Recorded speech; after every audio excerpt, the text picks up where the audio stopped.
Hi friends, welcome to Vidya's kitchen and blogs. Friends, ಇವತ್ತಿನ video sweet ಲವರ್ಸ್ಗಂತೂ super surprise. ಇವತ್ತು ನಾನು ನಿಮಗೆ ಈಸಿ ಮತ್ತು tasty pineapple kesari bath recipe ಹೇಗೆ ಮಾಡೋದಂತ ತೋರಿಸ್ತಾ ಇದ್ದೀನಿ.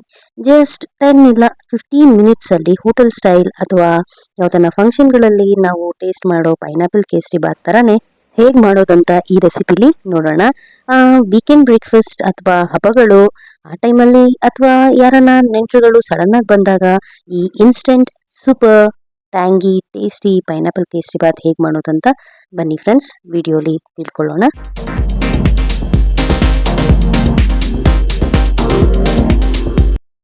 ಫ್ರೆಂಡ್ಸ್, ರೆಸಿಪಿ ಎಷ್ಟು ಸಿಂಪಲ್ಲೋ ಇಂಗ್ರೀಡಿಯೆಂಟ್ಸ್ ಕೂಡ ಅಷ್ಟೇ ಸಿಂಪಲ್. ಸೊ ಹಾಗಾಗಿ ನಾನು ಈ ರೆಸಿಪಿಗೆ 1 ಬೌಲಷ್ಟು ರವೆ ತೊಗೊಂಡಿದ್ದೀನಿ, 1/4 ಬೌಲಷ್ಟು ಶುಗರ್ ತೊಗೊಂಡಿದ್ದೀನಿ. ನಿಮಗೆ ಸ್ವೀಟ್ ಜಾಸ್ತಿ ಬೇಡ ಅಂದರೆ 1 ಕಪ್ಪಷ್ಟು ತೊಗೊಂಡ್ರೆ ಸಾಕು. ಹಾಗೆ 1 ಕಪ್ಪಷ್ಟು ತುಪ್ಪ ತೊಗೊಂಡಿದ್ದೀನಿ ಮತ್ತು 1 ಕಪ್ಪಷ್ಟು ಪೈನಾಪಲ್ ಈ ಥರ ಸಣ್ಣ ಸಣ್ಣದಾಗಿ ಸ್ಲೈಸ್ ಮಾಡಿ ಇಟ್ಕೊಂಡಿದ್ದೀನಿ. ಅರೌಂಡ್ 4 to 5 ಸ್ಲೈಸಸ್ ತೊಗೊಂಡಿದ್ದೀನಿ ಅನಿಸುತ್ತೆ. ಜೊತೆಗೆ ಸ್ವಲ್ಪ ದ್ರಾಕ್ಷಿ, ಸ್ವಲ್ಪ ಗೋಡಂಬಿ, ಹಾಗೆ 2 ಟೀ ಸ್ಪೂನಷ್ಟು ಏಲಕ್ಕಿ ಪುಡಿ, ಜೊತೆಗೆ ಫುಡ್ ಕಲರ್ ತೊಗೊಂಡಿದ್ದೀನಿ. ಫುಡ್ ಕಲರ್ ಬೇಡ ಅಂದರೆ ಕೇಸರಿ ದಳ ನೆನೆಸ್ಕೊಂಡು ಹಾಕೋಬೋದು. ಜೊತೆಗೆ ನಾನು ನೀರಿಲ್ಲಿ 3ರಿಂದ 3.5 ಕಪ್ಪಷ್ಟು ತೊಗೊಂಡಿದ್ದೀನಿ. ನಿಮಗೆ ಕೇಸರಿ ಬಾತು ತುಂಬ ತೆಳ್ಳಗೆ ಬೇಕು ಅಂದರೆ ನೀವು 4 ಕಪ್ಪಷ್ಟು ನೀರು ಕೂಡ ಹಾಕೋಬೋದು. ಬನ್ನಿ ರೆಸಿಪಿ ಸ್ಟಾರ್ಟ್ ಮಾಡೋಣ. ಫಸ್ಟು ಒಂದು ಪಾನ್ ಇಡೋಣ. ಅದು ಕಾದ ನಂತರ ನಾವು ತೊಗೊಂಡಿರೋಂಥ ತುಪ್ಪ ಹಾಕ್ಕೋಬೇಕು. ತುಪ್ಪದಲ್ಲಿ ದ್ರಾಕ್ಷಿ ಗೋಡಂಬಿ ಫಸ್ಟು ನಾವು ಫ್ರೈ ಮಾಡ್ಕೊಂಬಿಡ್ಬೇಕು. ಸೊ ಹಾಗಾಗಿ ನಾನು ಗೋಡಂಬಿ ಹಾಕ್ತಾ ಇದ್ದೀನಿ. ಗೋಡಂಬಿ ಲೈಟ್ ಬ್ರೌನ್ ಕಲರ್ ರೋಸ್ಟ್ ಆದಮೇಲೆ ನಾನು ಈಗ ದ್ರಾಕ್ಷಿ ಹಾಕ್ತಾ ಇದ್ದೀನಿ. ಇವೆರಡೂ ಹಾರ್ಡ್ಲಿ 1-1.5 ನಿಮಿಷದೊಳಗಡೆ ಫ್ರೈ ಆಗಿಬಿಡುತ್ತೆ. ಯಾವಾಗೂ ಅಷ್ಟೇ ನಾವು ಗೋಡಂಬಿ ಮತ್ತು ದ್ರಾಕ್ಷಿ ಹುರ್ಕೋಬೇಕಾದ್ರೆ ಫ್ಲೇಮ್ ತುಂಬ ಲೋ ಅಲ್ಲೇ ಇರಬೇಕು, ಕಡಿಮೆ ಫ್ಲೇಮಲ್ಲೇ ಇರಬೇಕು. ನಾವೇನ ಜಾಸ್ತಿ ಇಟ್ಟರೆ ಬೇಗ ಸಿದೋಗ್ಬಿಡುತ್ತೆ. ಗೋಡಂಬಿ ಮತ್ತು ದ್ರಾಕ್ಷಿ ಈವನ್ ಆಗಿ ರೋಸ್ಟ್ ಆಯಿತು. ಈಗ ಪ್ಲೇಟ್ಗೆ ಹಾಕಿ ಸೈಡಲ್ಲಿ ಇಟ್ಬಿಡೋಣ. ಈಗ ತುಪ್ಪಕ್ಕೆ ನಾನು ರವೆ ಹಾಕೋತಾ ಇದ್ದೀನಿ. ರವೆನೂ ಕೂಡ ನಾವು ಲೋ ಫ್ಲೇಮಲ್ಲಿ ಒಂದು 5ರಿಂದ 6 ನಿಮಿಷ ಅಷ್ಟು ಫ್ರೈ ಮಾಡ್ಕೋಬೇಕಾಗತ್ತೆ. ನೀವು ನೋಡ್ತಿರ್ಬೋದು ಸ್ವಲ್ಪ ರವೆ ಕಲರ್ ಚೇಂಜ್ ಆಗುತ್ತೆ. ಜೊತೆಗೆ ನೀವು ರವೆನ ಉರಿಬೇಕಾದ್ರೆ ಒಂಥರ ಗಮ್ ಅಂತ ಸ್ಮೆಲ್ ಬರಬೇಕು. ಆವಾಗಲೇ ರವೆ ಈವನ್ ಆಗಿ ಕುಕ್ ಆಗಿದೆ ಅಂತ ಗೊತ್ತಾಗುತ್ತೆ. ತುಂಬ ಕುಕ್ ಮಾಡಿದ್ರೆ ರೋಸ್ಟ್ ಆಗೋಗುತ್ತೆ, ಇಲ್ಲ ಅಂದರೆ ಹಸಿ ಹಸಿ ಅನಿಸಿದ್ರೆ ರೆಸಿಪಿ ಎರಡೂ ಥರನೂ ಚೆನ್ನಾಗಿರಲ್ಲ. ನೋಡಿ, ಈಗ ತುಪ್ಪದಲ್ಲೇ ನಾನು ಕಂಪ್ಲೀಟಾಗಿ ರವೆನ ಈವನ್ ಆಗಿ ಕುಕ್ ಮಾಡಿಕೊಂಡೆ. ಸೊ ಸ್ಟಾರ್ಟಿಂಗ್ ನಾನು ರವೆ ಹಾಕಿದಾಗಲೂ ಈಗ ನೋಡಿದ್ರೆ ನಿಮಗೆ ಕಲರ್ ಚೇಂಜ್ ಆಗಿರೋದು ಗೊತ್ತಾಗುತ್ತೆ. So this is perfect consistency. ಈಗ ನಾನು ಪೈನಾಪಲ್ ಹಾಕೋತಾ ಇದ್ದೀನಿ. ಈ ರೆಸಿಪಿನ ತುಂಬ ಥರ ಮಾಡ್ಬೋದು. ಆ್ಯಕ್ಚುಲಿ ನಾನು ಪ್ರೀವಿಯಸ್ಲಿ ಹೋಟೆಲ್ ಸ್ಟೈಲಲ್ಲಿ ಪೈನಾಪಲ್ ಕೇಸರಿ ಬಾತ್ ಹೇಗೆ ಮಾಡೋದು ಅಂತ ವಿಡಿಯೋ ಕೂಡ ಮಾಡಿದ್ದೀನಿ. ಅದು ಸ್ವಲ್ಪ ಲಾಂಗ್ ಪ್ರೊಸೀಜರ್, ಬಟ್ ಇದು ಸಿಂಪಲ್ ಈಸಿ ಮೆಥಡ್. ಹಾಗಾಗಿ ಮತ್ತೆ ನಾನು ಕೇಸರಿ ಬಾತ್ ಅಪ್ಲೋಡ್ ಮಾಡ್ತಿರೋದು. ಸೊ ಪೈನಾಪಲ್ನ ಹಾಕ್ಕೊಂಡು ಅದನ್ನು ಅಷ್ಟೇ 1-2 ನಿಮಿಷ ನಾವು ತುಪ್ಪದಲ್ಲಿ ನೀಟಾಗಿ ಫ್ರೈ ಮಾಡ್ಕೋಬೇಕು.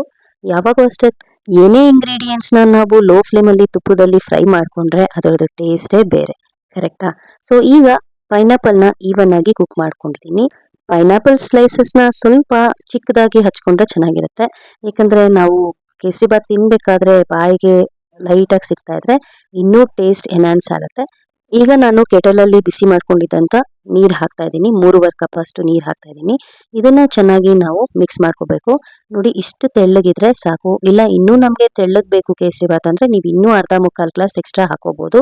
ಸೊ ಇದನ್ನು ನಾವು ಹಾಗೆ ಕುಕ್ ಮಾಡ್ಕೊಂಡು ಹೋಗ್ತಾ ನೋಡ್ಬೋದು ನೀವು ರವೆ ಸ್ವಲ್ಪ ಗಟ್ಟಿಯಾಗಕ್ಕೆ ಶುರು ಆಗುತ್ತೆ. ಆಮೇಲೆ ಈ ಟೈಮಲ್ಲಿ ನಾನು ಫುಡ್ ಕಲರ್ ಹಾಕ್ತಾ ಇದ್ದೀನಿ. ನಾನಿಲ್ಲಿ ಲಿಕ್ವಿಡ್ ತೊಗೊಂಡಿದ್ದೀನಿ. ಕೆಲವರು ಫುಡ್ ಕಲರ್ ಪೌಡರ್ ಹಾಕ್ತಾರೆ. ಇಲ್ಲ ಬೇಡ ಸಿಂಥೆಟಿಕ್ ಕಲರ್ಸ್ ನಾವು ಯೂಸ್ ಮಾಡಲ್ಲ ಅಂದರೆ ನೀವು ಸ್ಟಾರ್ಟಿಂಗೇ ಕೇಸರಿ ದಳ ಒಂಚೂರು ನೀರಲ್ಲಿ ಬಿಸಿನೀರಲ್ಲಿ ನೆನೆಸಿಟ್ಟು ಹಾಕೋಬೋದು. ಈಗ ನೋಡಿ ಪರ್ಫೆಕ್ಟ್ ಕಲರ್ ಕೇಸರಿ ಬಾತದು ತುಂಬ ಚೆನ್ನಾಗಿ ಅನ್ನಿಸ್ತಾ ಇದೆ. ಈಗ ನಾವು ಅದೇ ಲೋ ಫ್ಲೇಮಲ್ಲೇ ಮತ್ತೆ ನಾವು ರವೆನ ಕುಕ್ ಮಾಡ್ಕೋಬೇಕು. ಕಲರ್ ಕಂಪ್ಲೀಟಾಗಿ ಬ್ಲೆಂಡ್ ಆಗಿದೆ ರವೆ ಜೊತೆ. ಈಗ ನಾನು ತೊಗೊಂಡಿರೋವಂಥ ಸಕ್ಕರೆ ಹಾಕ್ತಾ ಇದ್ದೀನಿ. ನಾನು ಸ್ಟಾರ್ಟಿಂಗಲ್ಲೇ ಹೇಳಿದೆ, ಸಕ್ಕರೆ ತುಂಬ ಸ್ವೀಟ್ ಬೇಡ ಅನಿಸಿದ್ರೆ ನೀವು ಸಕ್ಕರೆ 1 ಕಪ್ ಹಾಕ್ಕೊಳ್ಳಿ. ಇಲ್ಲ ಪರವಾಗಿಲ್ಲ ಸ್ವೀಟ್ ಇಷ್ಟ ಆಗುತ್ತೆ, ನಮ್ಮ ಮನೇಲಿ ಎಲ್ಲರೂ ತಿಂತಾರೆ ಅಂದರೆ 1/4-1.5 ಕಪ್ ಅಷ್ಟು ಹಾಕ್ಕೋಬೋದು. ಹೀಗೆ ನಾವು ಕುಕ್ ಮಾಡ್ತಾ ಇದ್ದಾಗ ನೋಡಿ ಕಂಪ್ಲೀಟ್ ಕನ್ಸಿಸ್ಟೆನ್ಸಿ ಚೇಂಜ್ ಆಗುತ್ತೆ, ಸ್ವಲ್ಪ ತೆಳ್ಳಗಾಗುತ್ತೆ. ಯಾವಾಗಲೂ ಅಷ್ಟೇ ನಾವು ಸಕ್ಕರೆ ಹಾಕಿದಾಗ ಸ್ವಲ್ಪ ನೀರಿನಂಶ ಬಿಟ್ಕೊಳ್ಳುತ್ತೆ. ನೋಡಿ, this is the perfect consistency of the kesari bath. ಇಷ್ಟು ಕನ್ಸಿಸ್ಟೆನ್ಸಿ ಬಂದಾಗ ನೋಡ್ಬೋದು ನೀವು ಸೈಡಲ್ಲೆಲ್ಲ ತುಪ್ಪ ಬಿಟ್ಕೊಂಡಾಗ ಈ ಥರ ಪಾನ್ಗೆ ಅಂಟಿಸಲ್ಲ. ಅಫ್ಕೋರ್ಸ್ ಇದು ನಾನ್ ಸ್ಟಿಕ್ ಪಾನೇ, ಬಟ್ ಸ್ಟಿಲ್ ನೋಡ್ಬೋದು ನೀವು ಸೈಡಲ್ಲಿ ತುಪ್ಪ ತೇಲ್ತಿರೋದು. ಈ ಟೈಮಲ್ಲಿ ನಾವು ಏಲಕ್ಕಿ ಪುಡಿ ತಗೊಂಡಿದ್ವಲ್ಲ ಅದನ್ನು ಹಾಕ್ತಾ ಇದ್ದೀನಿ. ಜೊತೆಗೆ ರೋಸ್ಟ್ ಮಾಡಿ ಇಟ್ಕೊಂಡಿದ್ದಂಥ ದ್ರಾಕ್ಷಿ ಗೋಡಂಬಿ ಎರಡೂ ಹಾಕ್ತಾ ಇದ್ದೀನಿ. ಇದನ್ನ ನಾವು ಚೆನ್ನಾಗಿ ಮಿಕ್ಸ್ ಮಾಡಬೇಕು. ಪೈನಾಪಲ್ ಪೀಸಸ್ಗಳ ಜೊತೆ ಈ ಡ್ರೈ ಫ್ರೂಟ್ಸ್ ಬಾಯಿಗೆ ಸಿಕ್ಕಿದ್ರೆ ತುಂಬಾ ಚೆನ್ನಾಗಿರುತ್ತೆ. ಅಂಡ್ ಯಾವುದೇ ಸ್ವೀಟ್ಗೆ ನಾವು ಏಲಕ್ಕಿ ಪುಡಿ ಹಾಕಿದ್ರೆ ಅಂತೂ ಅದರದ್ದು ಫ್ಲೇವರೇ ಚೇಂಜ್ ಆಗಿಬಿಡುತ್ತೆ. ಒಂಥರ ತುಂಬಾ ಚೆನ್ನಾಗಿ ಅನ್ಸುತ್ತೆ. ನೋಡಿ ಫ್ರೆಂಡ್ಸ್, ನಾನು ಹೇಳಲಿಲ್ವಾ, ಇಷ್ಟೇ recipe. So pineapple kesari bath ready ಆಗೋಯ್ತು. ಸ್ವೀಟ್, ಸಾಫ್ಟ್ ಮತ್ತೆ full pineapple flavour, tangy flavour ಕೊಡುವಂಥ ಈ ಕೇಸರಿ ಬಾತ್ ಎಲ್ಲರಿಗೂ ತುಂಬಾ ಇಷ್ಟ ಆಗುತ್ತೆ.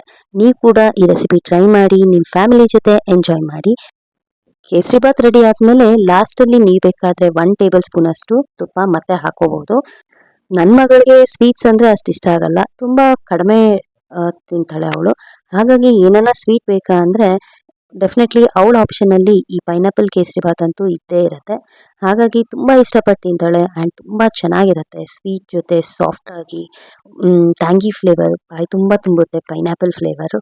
ಸೊ ಹಾಗಾಗಿ ಈ ರೆಸಿಪಿ ಡೆಫಿನೆಟಾಗಿ ನೀವು ಟ್ರೈ ಮಾಡಿ, ಹೇಗಾಗಿತ್ತು ಅಂತ ಕಮೆಂಟ್ ಮಾಡಿ ತಿಳಿಸಿ ನನಗೆ. ಹಾಗೆ ಯಾರ್ಯಾರು ಇವತ್ತೆಲ್ಲ ಫಸ್ಟ್ ಟೈಮ್ ನಾನು ಈ ವಿಡಿಯೋ ನೋಡ್ತಾ ಇದ್ದೀರಾ, ಪ್ಲೀಸ್ ನನ್ನ ಚಾನಲ್ಗೆ ಸಬ್ಸ್ಕ್ರೈಬ್ ಮಾಡ್ಕೊಳ್ಳಿ. ಹಾಗೆ ಬೆಲ್ ಐಕನ್ ಪ್ರೆಸ್ ಮಾಡಿ ನಾನು ಮಾಡೋ ಎಲ್ಲ ರೆಸಿಪಿ ವಿಡಿಯೋಸ್ ನೋಟಿಫಿಕೇಶನ್ ನಿಮಗೆ ಸಿಗುತ್ತೆ. ವಿಡಿಯೋ ಇಷ್ಟ ಆದಲ್ಲಿ ಲೈಕ್ ಮಾಡಿ, ಶೇರ್ ಮಾಡಿ. Thanks for watching.